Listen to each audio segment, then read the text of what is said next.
Hello, everyone. Welcome to Cherry the Geek TV. I'm Joe Vanourney. Today we are talking with Guy Jacobson. He is the co-writer and director of a brand new comedy set in the world of the legal profession. It's called Out of Order. It just had its world premiere at the Chelsea Film Festival.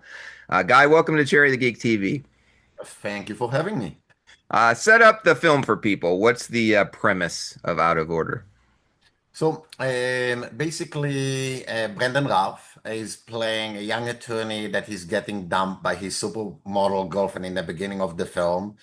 And he have a strong belief that if he managed to show her that he's taking his career more seriously and move from a small firm that he works now to a big prestigious firm, he'll be able to win her back.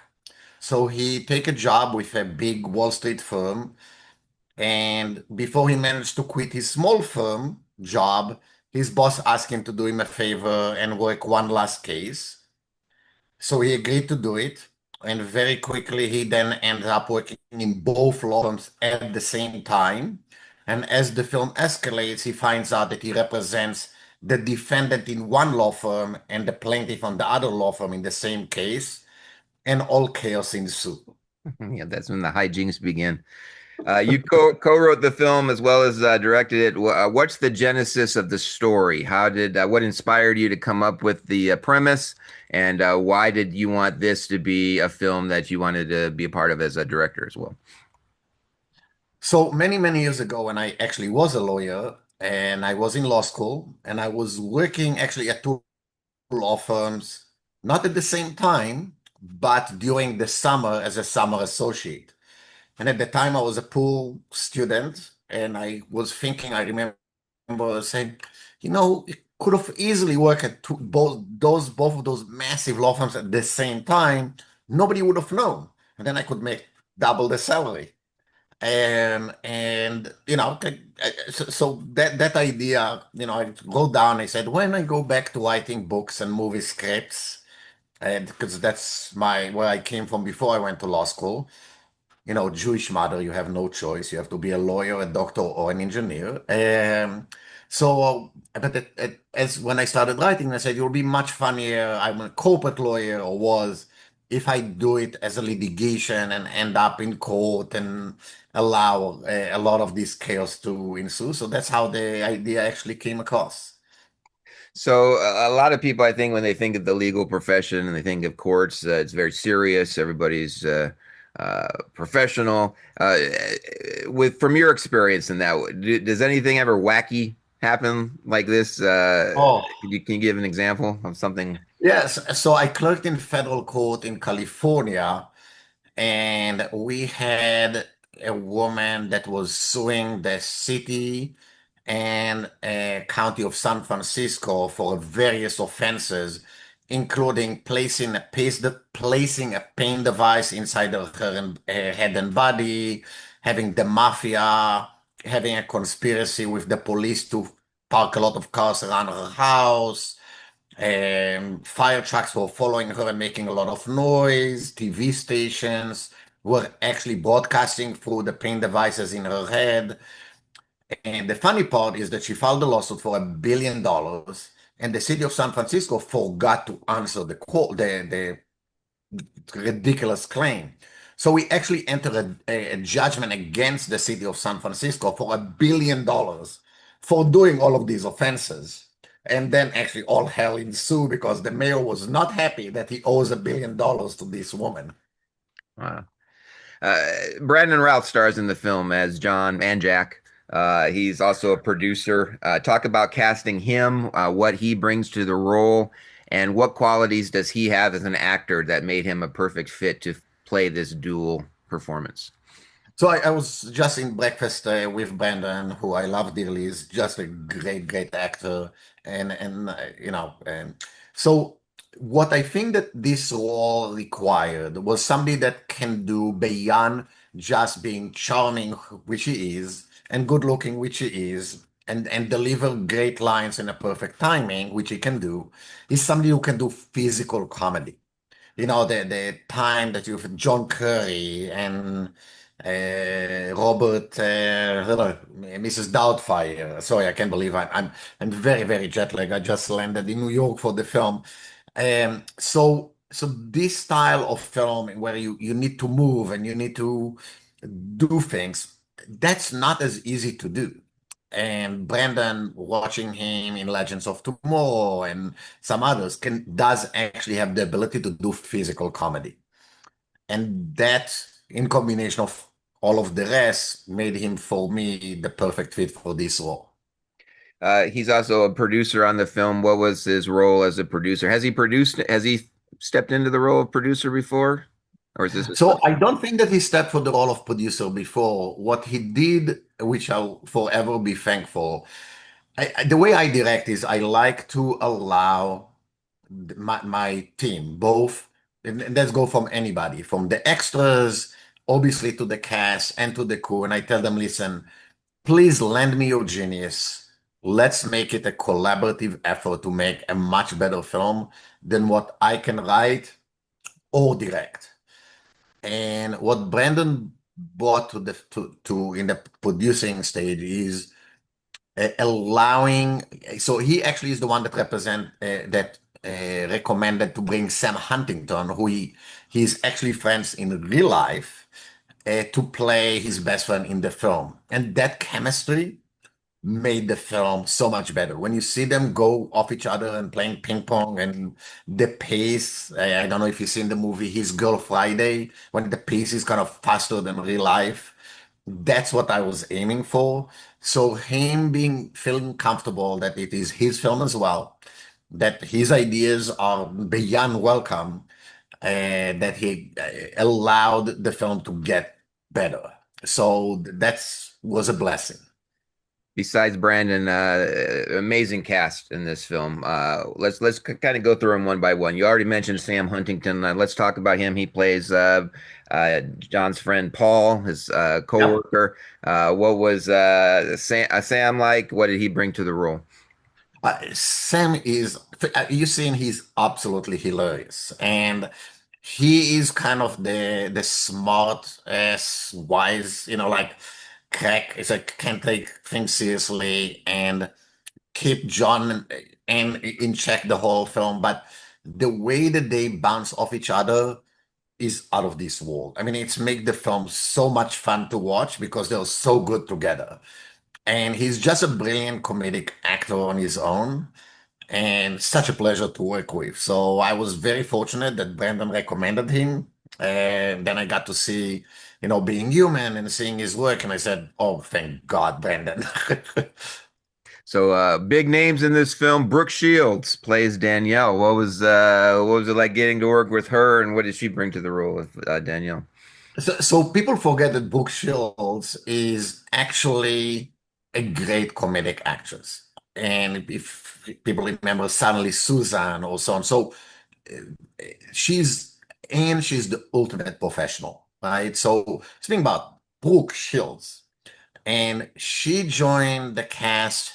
It was Friday afternoon, and we had a rehearsal at my apartment. We said 6:30 p.m. Sunday, Monday we start shooting.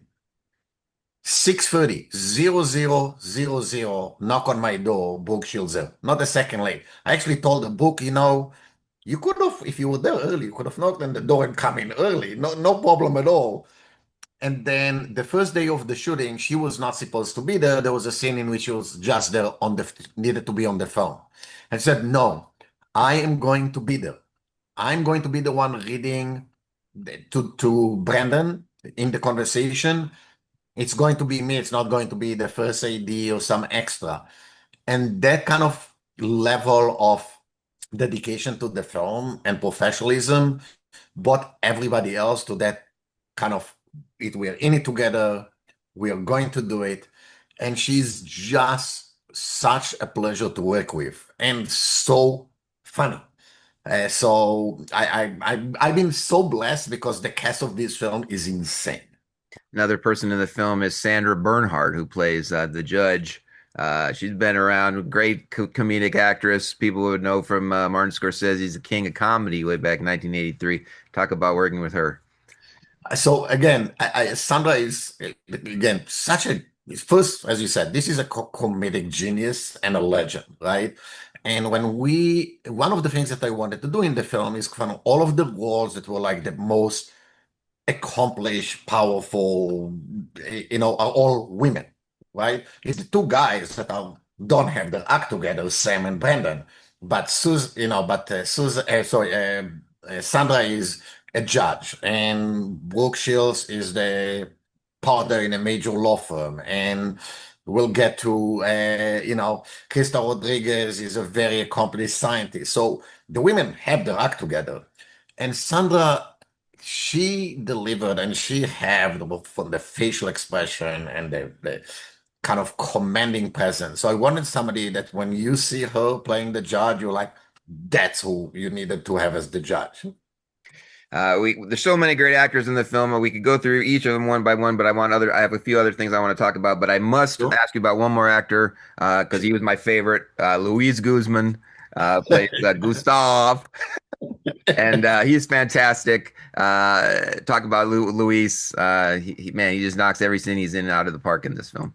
Oh, I mean, Luiz is a giant. I mean, literally, we had the big screening yesterday.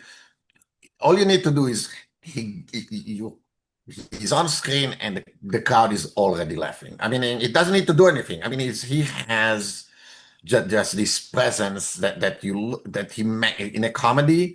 I cannot think of somebody better.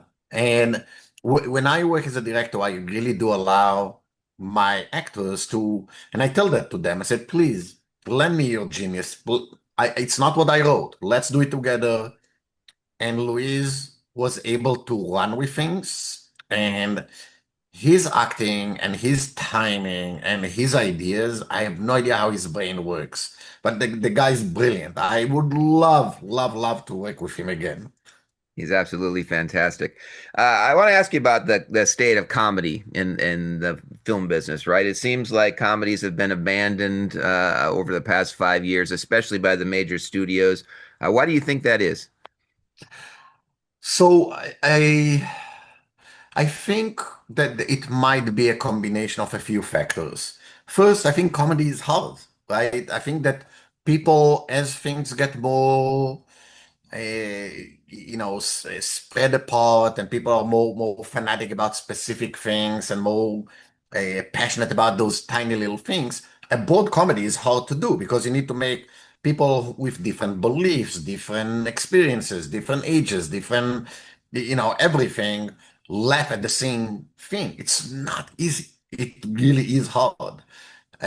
So I think that's probably one is the comedy network became harder and harder to make. And I think probably became more expensive to make because there were so few great comedic actors. So Robin Williams, who I can't believe I forgot his name, is absolutely my favorite comedian, or Peter Sellers or Mel Brooks. These kind of comedic giants that were able to carry comedies on their shoulders not many of those exist anymore, so it's so difficult to do. So I think that's probably a big part of it is those combination of things. Do you think that comedies will ever make a resurgence? What do you think it would take to make them come back? Is it just a simple matter of we just need the right person coming along that's nobody knows about yet, or this they just need to have one big hit that something makes $500 million? That's a comedy. All of a sudden there'll be 100 more coming right after that because that's what Hollywood tends to do. What do you think it is? Well, I hope that Out of Order help a tiny bit. I don't have to go 500 million, 450, we're fine with. No, I think that hopefully, Out of Order and maybe some other films like that can show that there is a place for some great comedies. And I think having a new generation of comedian and actors that can carry films and can that do the A Fish Named Wanda or My Cousin Vinny, or I mean this style of classic situational comedy. I think those do speak to a very broad audience, and I think that maybe the studios forgot about it, and maybe for the studios it's very expensive to make, and maybe it requires minis like us to do it and for to make its way back. Well, the film just had its world premiere at the Chelsea Film Festival. Talk about that experience. What was that like getting to finally show the film in front of a large audience? What was their reaction? Were they laughing at the right spots like they were supposed to? So, that's we hired a few people to tickle the audience. So, they went around and no, I actually we were beyond pleasantly surprised because, this you kind of nervous, suddenly 300 people and, film festival is even more difficult audience because a lot of people are coming from different places, different countries, different languages. Suddenly, you're watching the film, you don't know how good of English they speak or what make them laugh. We didn't have any fat person sleeping on a banana, so it was more, difficult to ascertain. The audience not only laughed at the places that we thought they would laugh, but they were once they got into the characters and the story, which happened very quickly, they were laughing a lot. And we all came out so excited about how well the film was received. And we've been getting a flood of reviews and emails and texts from people who were there saying, oh my God, this was so much fun. And that's what we aimed at. Well, we are sadly out of time. Before we wrap up, where if people want to see the film, are there any more festivals coming up where people can see it if they want to follow along and follow the film on social media to find out where it will be showing next? Where can they find the film? So the film is, I think the next festival is in Japan. But I think the easiest thing to do is follow either in Priority Films or just follow the page of Out of Order, the movie, our website, and say you're interested, and we will post, all upcoming screenings, and hopefully soon enough in theaters everywhere and in, streaming everywhere. We're very excited about it. We'll keep an eye out for that. His film is called Out of Order. Stars Brandon Routh, Brooke Shields, Sandra Bernhard, Sam Huntington, Krista Rodriguez, so many more. The great Luiz Guzman, can't forget Luiz. Film's called Out of Order. This is Guy Jacobson. Guy, thanks so much for chatting with us today on Cherry the Geek TV. Thank you for having me. Bye. Bye bye.